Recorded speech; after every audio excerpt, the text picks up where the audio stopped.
శ్రీ విష్ణు రూపాయ నమశివాయ.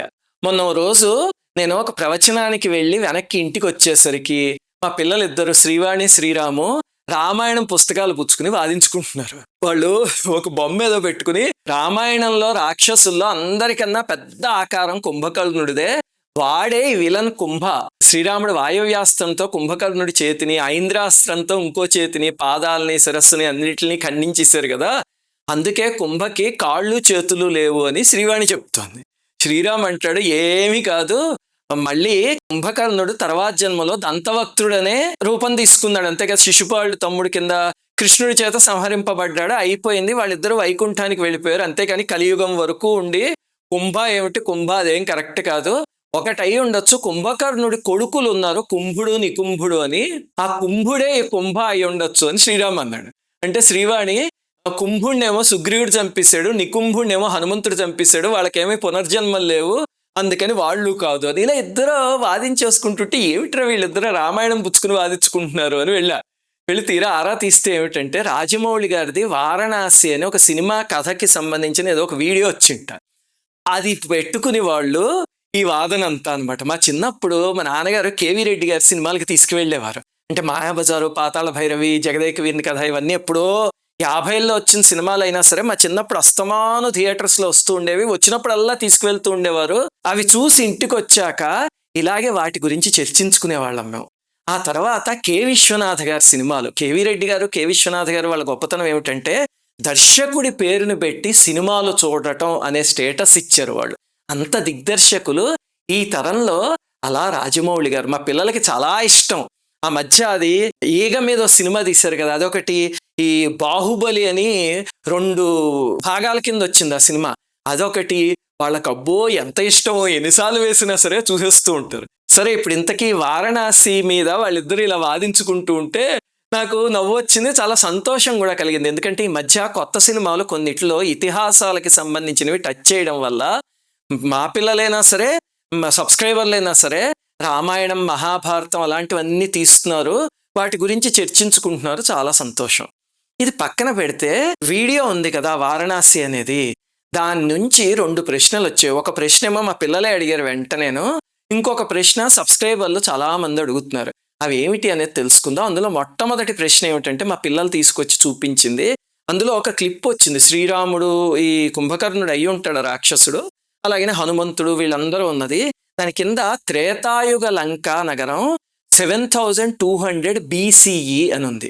BCE అంటే మనం గతంలో BCE AD అనేవాళ్ళం కదా, వాటి కన్నా బెటర్ పదాలు BCE, CE. BCE అంటే బిఫోర్ కామన్ ఎరా, CE అంటే కామన్ ఎరా. సరే, ఇప్పుడు రామాయణం 7200 BCEలో జరిగింది అని అక్కడ రాశారు.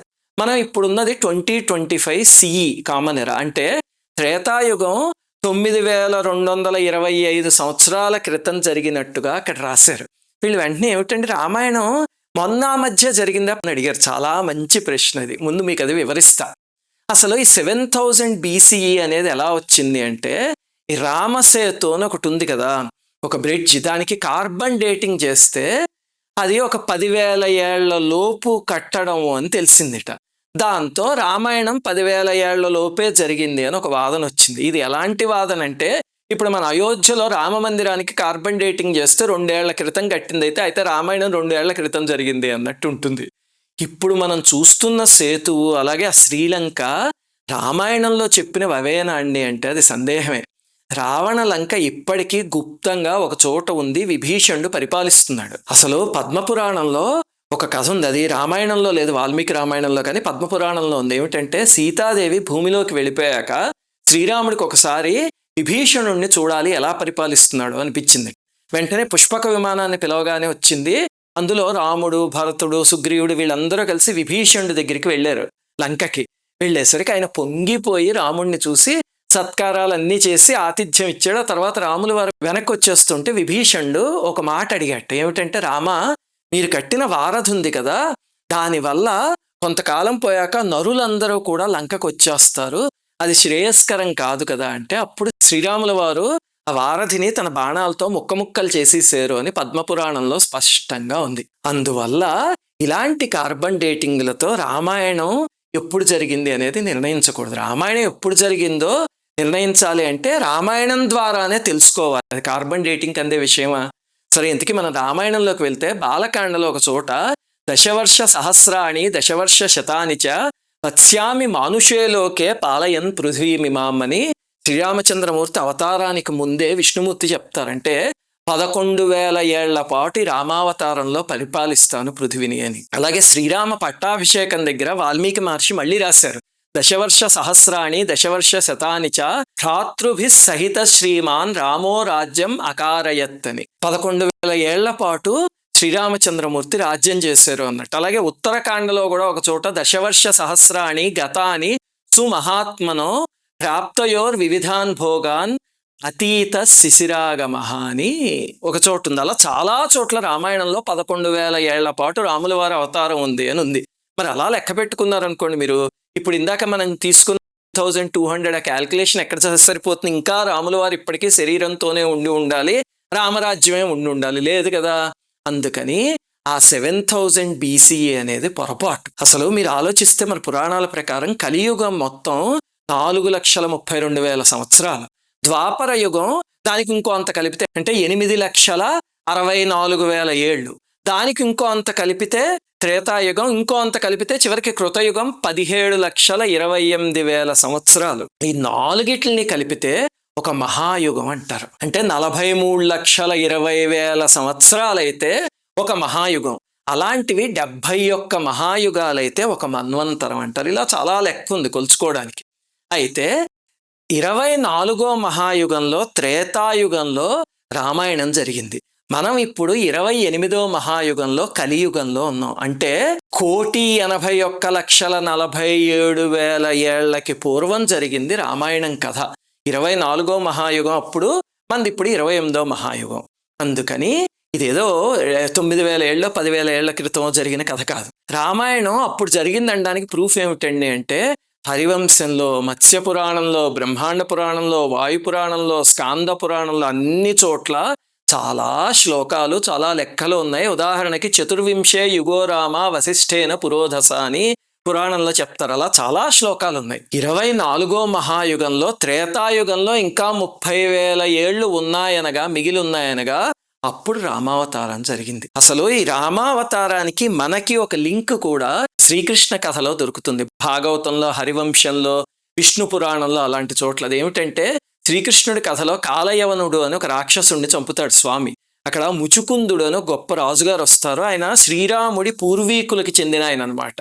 ఆయన టైం ట్రావెల్ చేశారని అలా ఒక అద్భుతమైన కథ ఉంది. అది మీకు తెలియకపోతే కనుక నేను ఇంకో వీడియోలో చెప్తానండి, ఇక్కడ చెప్తే పెద్దదైపోతుంది. కానీ అక్కడ రామాయణం మహాభారతం యొక్క యుగాల కనెక్షన్ ఇచ్చారు. దాని ప్రకారం చూస్తే మనం ఇప్పుడు మహాభారతం జరగగానే వచ్చిన కలియుగంలో ఉన్నాం. అందుకని 1.8 crores years అయింది రామాయణం జరిగి.